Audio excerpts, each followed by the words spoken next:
In the early hours of May 27, 2015, Swiss police entered the Bauer Olak Hotel in Zurich. Acting on warrants from the FBI and the U.S. Department of Justice, they dragged 7 senior football officials out of their beds.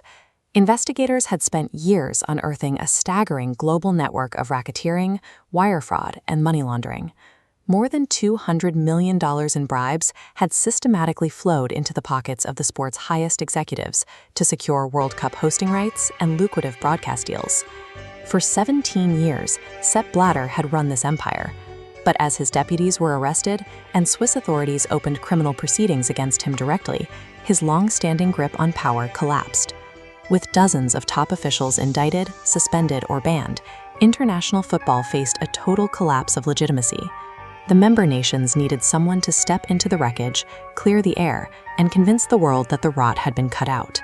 Gianni Infantino stepped up to the podium as the designated reformer. Backed by the sports elite, he campaigned on transparency, term limits, and strong independent oversight, explicitly promising to restore respect and credibility to the organization. But within months of taking office, the very mechanisms designed to keep the new leadership honest flagged concerning behavior. FIFA's newly empowered Independent Ethics Committee began investigating Infantino's use of private jets, undisclosed meetings with Swiss prosecutors, and aggressive attempts to influence regional elections. Rather than submit to the oversight he had campaigned on, Infantino dismantled it. By the 2017 Congress, the key figures heading the investigatory and adjudicatory chambers of the Ethics Committee, the very officials tasked with preventing another 2015-style collapse, were quietly pushed out. Stripping away independent oversight removed the only internal checks on the presidency. Instead of breaking the old power structures, the new administration actively constructed a system where absolute control could operate without interference. To understand how this control is maintained, you have to look at the math behind how the president gets elected. The organization operates on a strictly democratic-sounding principle: one member, one vote. A massive football power like Germany holds the exact same weight on the scale as a tiny island nation like Vanuatu. Capturing the loyalty of dozens of these smaller associations guarantees a mathematically unbeatable majority. You don't need the wealthy nations. The strategy to secure that majority is incredibly direct. The central administration massively inflated the financial payouts distributed to these smaller nations, taking billions generated by marquee tournaments and handing it straight to their local federations. By flooding cash-strapped voting members with direct funding, the presidency neutralizes any potential opposition. The democratic structure is hacked, creating a permanent, paid voting bloc that will reliably approve whatever the leadership wants. To fund this immense distribution network, the organization has to maximize its revenue at every turn. When confronted with backlash over exorbitant ticket prices, pricing average fans out of the World Cup, the leadership aggressively defended the costs. They argue that charging hundreds or even thousands of dollars per seat is necessary because every extra dollar is funneled back to the member nations. The president explicitly stood before these federations and told them, "FIFA's money is your money."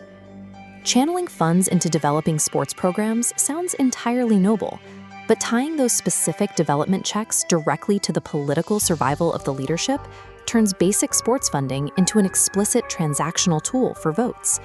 As long as the checks clear and the payouts keep growing, the smaller nations will never vote to disrupt the administration. The leadership is entirely insulated from internal challengers. Having locked down internal dissent, the administration still needed protection from external pressures, like global media and law enforcement. The solution was to offer the cultural prestige of the World Cup to powerful, autocratic states in exchange for geopolitical cover. In 2018, the Russian state was occupying foreign territory and running a massive state-sponsored doping ring, yet the FIFA leadership aggressively defended the host nation, praising the tournament as perfect and proudly accepting an order of friendship directly from Vladimir Putin. 4 years later in Qatar, the tournament was plagued by well-documented reports of severe labor abuses and the imprisonment of whistleblowers like Abdullah Ibais, who spoke out against mistreating migrant workers. On the eve of the tournament, Infantino delivered a bizarre, nearly hour-long monologue. He stated he felt gay, disabled, and like a migrant worker, actively deflecting the intense media scrutiny away from the Qatari state and aiming it squarely back at Western critics. The arrangement works perfectly. The host regimes receive a massive, globally broadcast public relations triumph.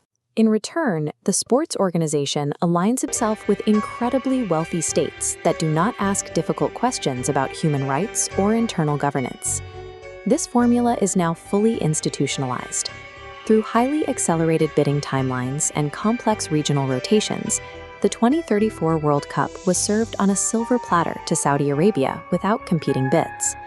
To clear the way, evaluations relied on a human rights assessment produced by a law firm with deep, ongoing financial ties to the Saudi state itself, easily brushing aside systemic abuses. The exact same playbook is being run in the West. Ahead of the 2026 tournament in North America, the administration presented Donald Trump with a newly invented FIFA Peace Prize and explicitly moved their new regional headquarters directly into Trump Tower. 10 years ago, the U.S. Department of Justice was able to shatter the leadership of international football with a single round of indictments. They exposed a group of executives who had grown sloppy, relying on hidden bribes and fraud. The corruption of 2015 was never actually cleaned up. By securing total internal loyalty through overt cash distributions and aligning externally with the world's most heavily armed and wealthy heads of state, the leadership simply built an impenetrable fortress. They traded the beautiful game for absolute geopolitical immunity.